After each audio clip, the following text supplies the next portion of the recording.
Hey, good morning and welcome to the virtual campus of New Day Church in Brandon, Florida. We're so glad you've joined us this morning. I have something very special for you.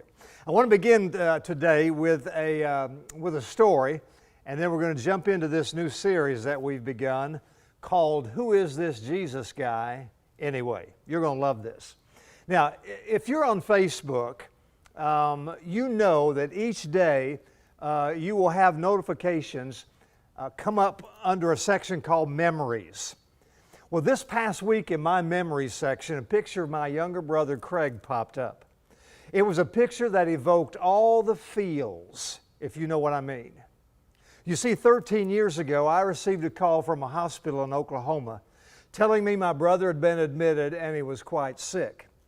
Well, he was by himself out there, so I flew out the next morning and arrived at his room just after he had been told by the doctor that he only had a short time to live. Now, if you've ever been in a situation like that, you know how the shock and the devastation and the hopelessness just overwhelms you, doesn't it? Well, after the doctor left the room, my brother was very emotional, and I'd gotten very emotional. And we hugged there for a moment, and finally I just climbed up in the bed with him and just held him as we both just sort of cried it out for a few minutes. You know what I mean?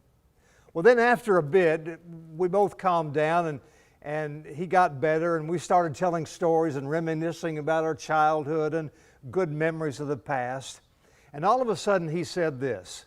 He said, "Mikey, I think you need to preach me one of your good sermons about right now." And I'm going to tell you exactly how I responded to him at the end of my message today, okay? So you gotta hold that thought and wait, and I'll tell you the end of that story. We are in this series called Who Is This Jesus Guy Anyway?, where we are looking at who Jesus is. Not who we've been taught that He is necessarily, or who we think He is necessarily, but at who Jesus is according to Jesus, in His own words. In fact, 7 times in the book of John, Jesus describes Himself beginning with the words, "I am." Last week we talked about Jesus as, "I am the light of the world." The week before that, "I am the bread of life."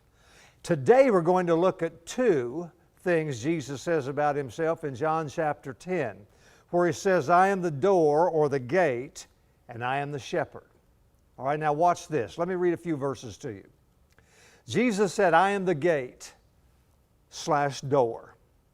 Whoever enters in through me will be saved. They will come in and go out and find pasture. The thief comes only to steal and kill and destroy, but I have come that they may have life and have it to the full." And then down in verse 14 of this chapter, Jesus says, "I am the good shepherd. I know my sheep, and my sheep know me. Just as the Father knows me, and I know the Father, and I lay down my life for the sheep." Now, I think we would all agree that to be a shepherd, you have to have sheep. So I want to begin this morning by first of all talking about the shepherd's sheep. And you know, don't you, that you and me, we are likened to sheep in the Bible? I mean, figuratively, we are the sheep of God's pasture. And you may think, "Oh, that's so good, that's so sweet. I like that we are Jesus's warm, cuddly, snuggly, buggly sheep," right? But not so quick. When I was growing up, my grandparents had a few sheep. And I learned that, yes, they can be cuddly, especially the little babies, but they can also be cantankerous, ornery, even mean. And I'll tell you something else about sheep. They stink, and they poop a lot. Especially the little ones, when as a pastor you're trying to hold one on your lap and give an illustration in your Sunday morning Easter message. You find out they really do poop a lot. That's a story for another time right there, but it's true. So when we read that God chose to be our shepherd, He did so knowing full well that all our relationship with Him would not always be delightful. Our relationship with Him would not always be warm and fuzzy. For instance, let me give you a couple of examples. Check this out. Sheep are not real smart. And for those of you who don't believe that, think about this. How many sheep have you ever seen in a circus? If you've ever been to a circus, Barnum and Bailey circus, maybe when it came to your town, if you did, you saw trained lions, no doubt trained elephants, horses, dogs, right? Did you ever see a trained sheep? Well, I can answer that for you. The answer is no. Heck, you can train a donkey, a seal, a bird, a cat. You can even train a flea, but not a sheep. How many of you have a dog that's trained? Sit, and it sits, fetch, roll over, play dead, right? Did you know the only way you can make a sheep play dead is to shoot it? And that trick only works one time, and then it's like game over, right? So I'm saying that they're not real smart. So as a rule, and that's just as a rule for sheep, which is not the greatest news for us, being that we are God's sheep, you know? So let me ask you a question. Could it be that at times we are not nearly as smart as we think we are? I think so. Think of it this way. A sheep gets lost easily. And guess what? So do we. And I'm not just talking about when you go on a trip, you men in particular. I'm not just talking about that. Listen to these words from Isaiah. We are all like sheep and have gone astray, each of us turning to his own way. You see, a sheep will often wander over here and graze, and then they'll go over there and graze, until after a while they get so far away from the fold, they're lost. And the shepherd has to set out then to find that sheep and bring it back to where it actually belongs. Well, the same thing is with us as God's sheep. Oh, I think I'll go this way in life. That's going to make me happy. Or this relationship, man, that's the guy I need. That's the woman I need. That's going to make me happy. Or over there, that looks like fun. That looks like fulfillment. No, maybe I should try this right here. And all of a sudden, all those things happening in our life, all those choices that we're making, all of a sudden our life is in disarray. We wind up in turmoil rather than peace and abundance. So sheep are not very smart. The second thing, sheep are very stubborn. Look at someone there in your home or wherever you are. Look at someone and say, I think this one's for you because it sure can't be for me, right? Sheep are stubborn. I read a story about one sheep trying to go into a crevice between two rocks, and the sheep got stuck. And the reason why is because when it was trying to get in there, seeing that it couldn't get in, it was too stubborn to back up, and it just kept going and moving until it got itself stuck. So you never hear a sheep go beep, beep, beep, beep, right? There's no beeping or backing up. They just go until they're so stuck they can't go any farther. Now, how many of you know someone like that? Like that friend, for instance, that's always broke. You got that broke friend? Golly. Boy, I've got a couple of people come to mind immediately. They're always broke. They got the credit cards maxed out, and they call you up and they're all depressed and they're all whining. Oh, I'm just so broke, I have no money. I don't know what I'm going to do. Will you meet me at the mall so we can talk about it? The mall? Really? That's where the broke person with the credit cards maxed out needs to go? I don't think so.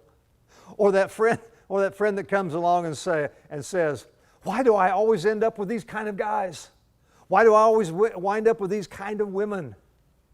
Which, by the way, says more about the person asking that question than it does his or her love interest. Would you agree? So, okay, let me give you one more. Sheep have no defense system. They don't take care of themselves well. Think about this.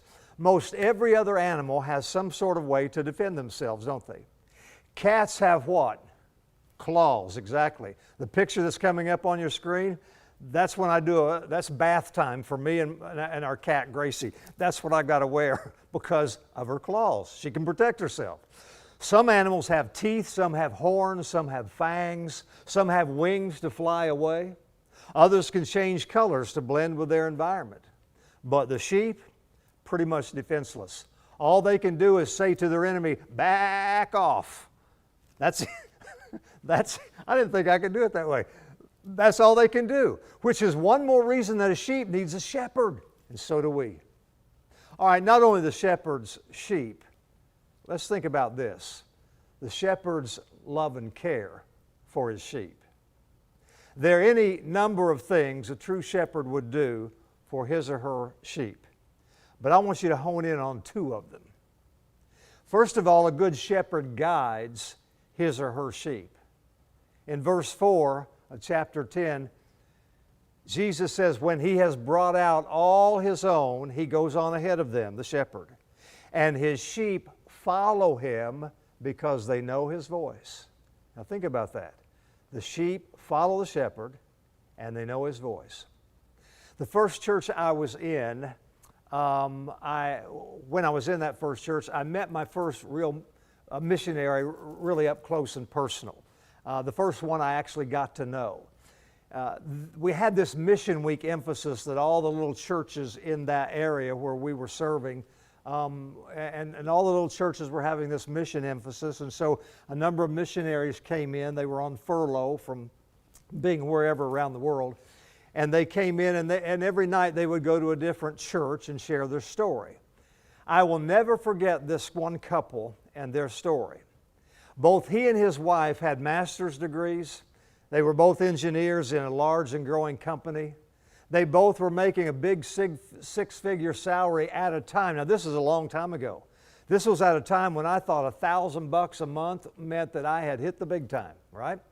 And so they had tremendous incomes, and they told the story of how they believed God had ordered their steps and led them to give up everything they had to go help people in a third world country. In the telling of their story, they recounted how they lived basically in a little hut with a dirt floor for 2 years, the first 2 years they were on the field.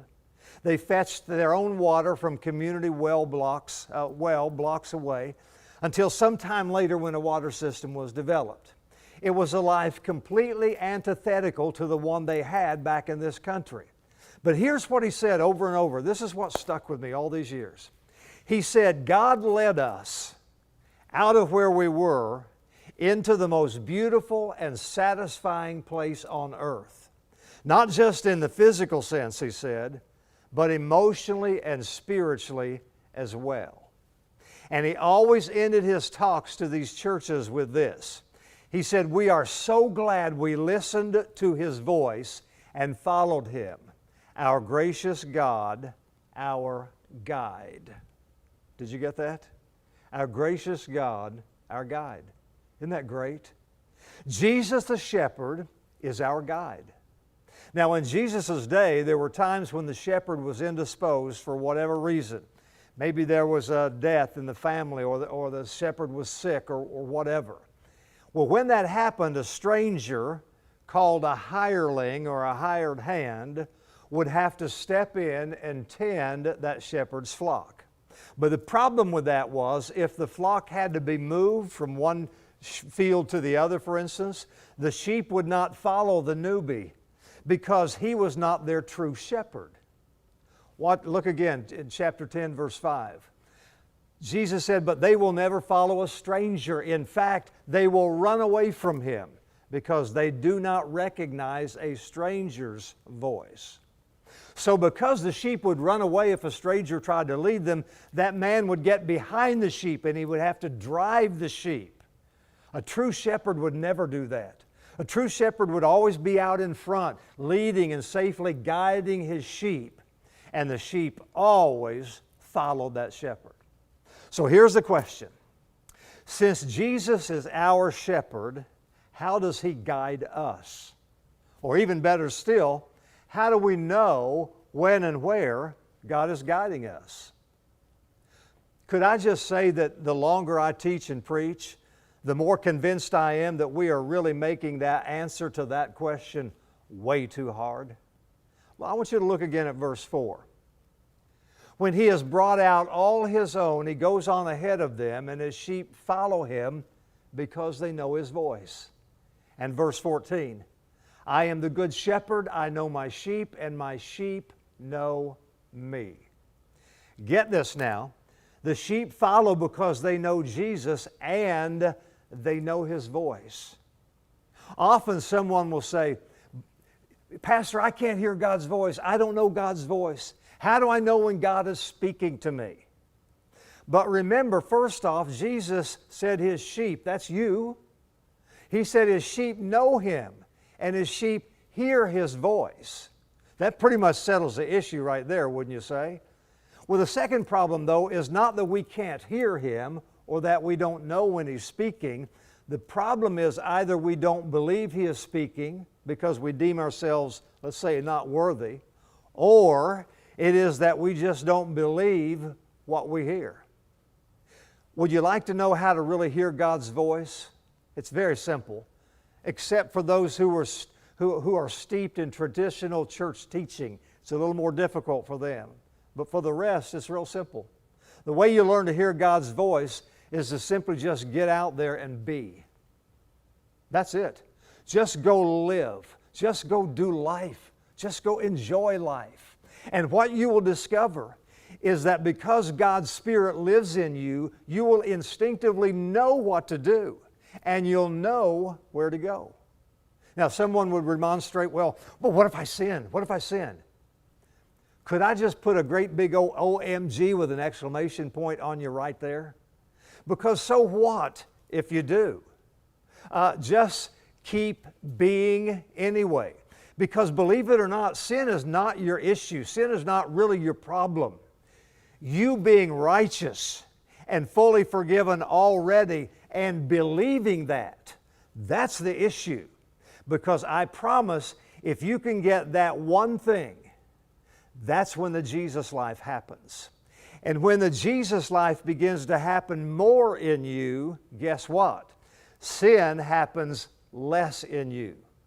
So basically, get out there and enjoy life. And when and if you get a check in your spirit or a reason to pause at something, all right, just avoid it, at least for a bit, until you can think that thing through. And as you do that, you will immediately recognize what you should do and what you should avoid. And most importantly, you will realize the power of God in you to help you make that recognition. So I guess what I'm saying is quit overthinking everything. The truth is that most of us right here today, most all of us, we have enough Bible and good teaching in us to last 3 lifetimes. It just comes down to trusting that God is going to be God in your life and that the shepherd will in fact guide you, because He will. So the shepherd guides, and one other thing I want to share is that the shepherd provides. In verse 7, the Bible says, "So Jesus said again, I tell you the truth, I am the door for the sheep. All the people who came before me were thieves and robbers. The sheep did not listen to them.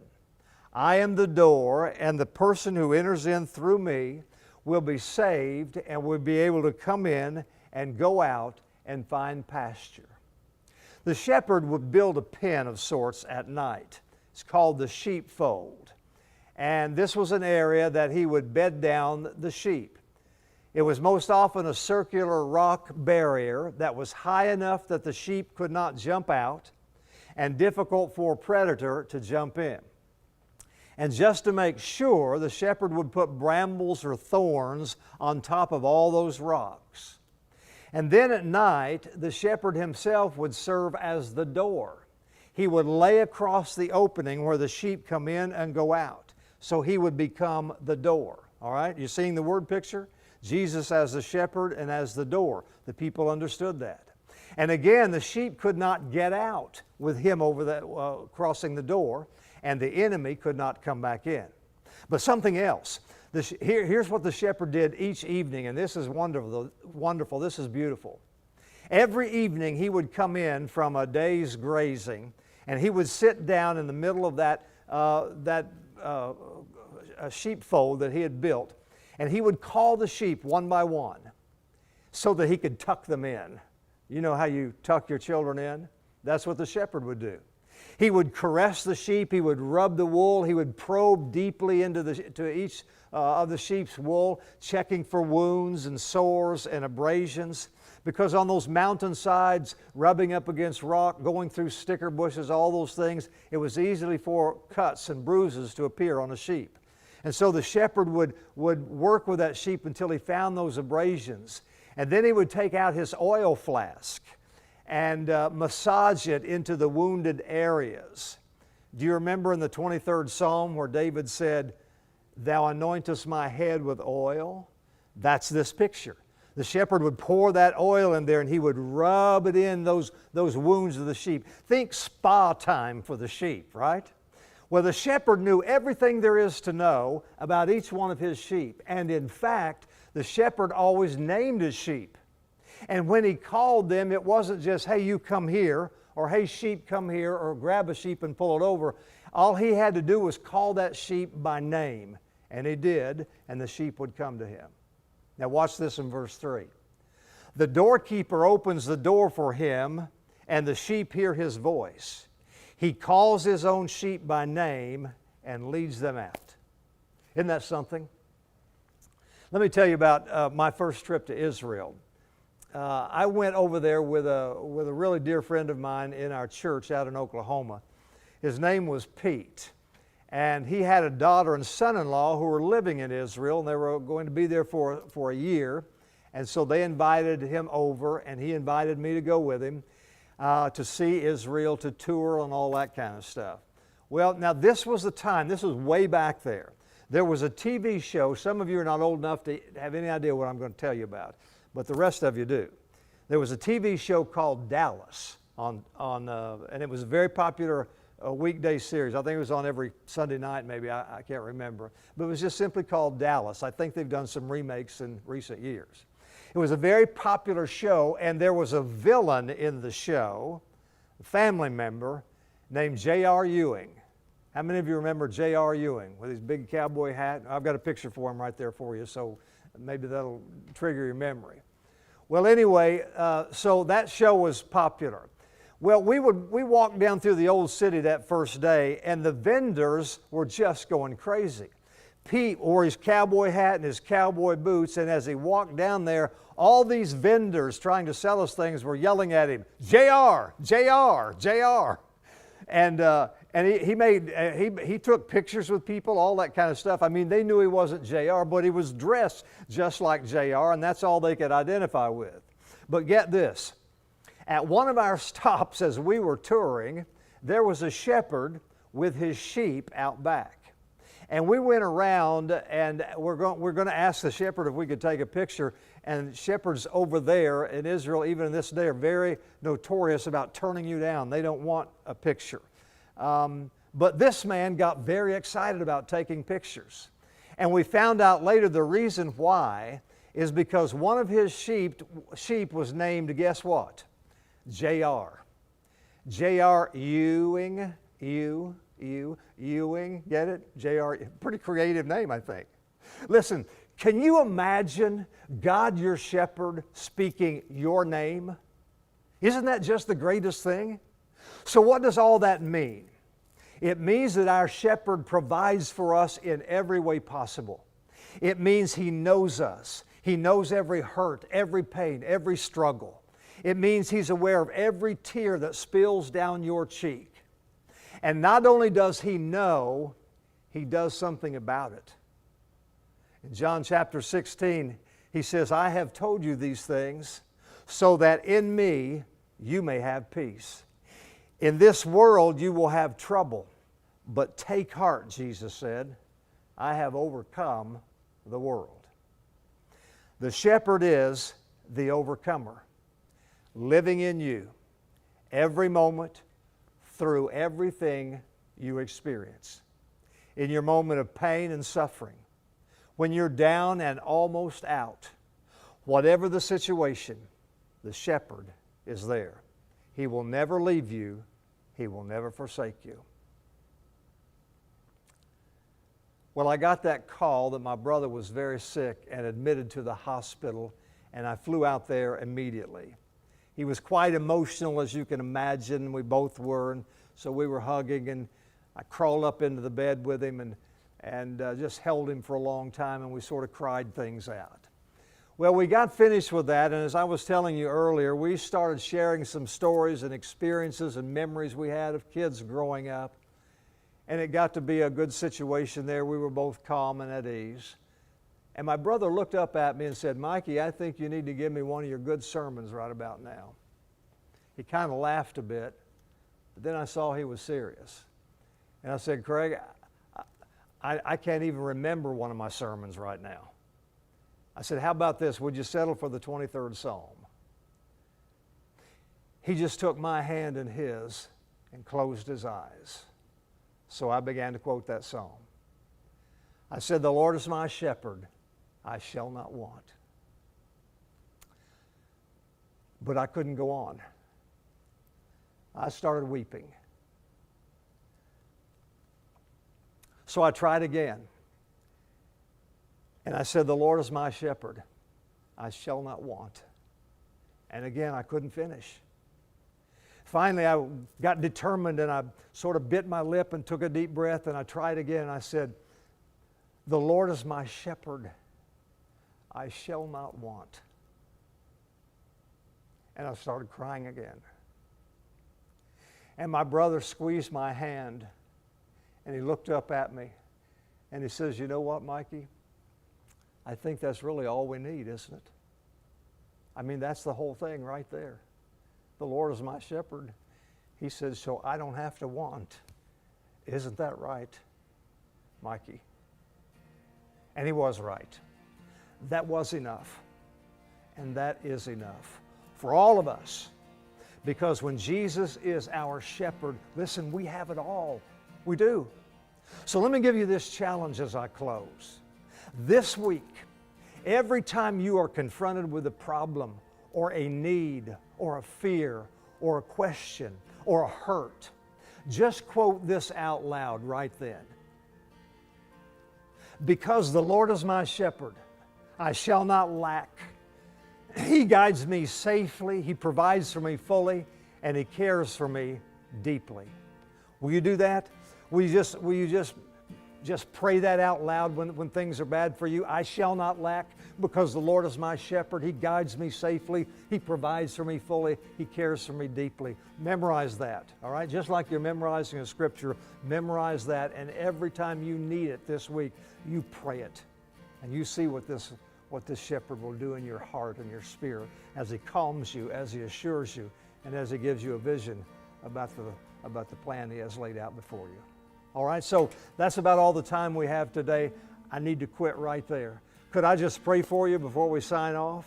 Father, I pray for everyone watching today. Would you let them know and feel and sense, and even in their physical bodies, that you are the shepherd, guiding them, providing for them, meeting every need of their lives. And thank you for being a shepherd who is always there, who will never leave and forsake us. We praise you in Jesus' name.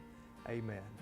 Listen, if you have a prayer request or a need or something in this message provoked a question, let me know, will you? You can PM me on Facebook, send me a personal message on any social media venue, or go to our website, newdaychurchbrandon.org, and there's a place you can send me an email right there. I would love to hear from you. So I pray you have a good week. I pray the shepherd is active in your life and that you sense that every moment of every day this week. And until next week, I'll see you then. Bye-bye.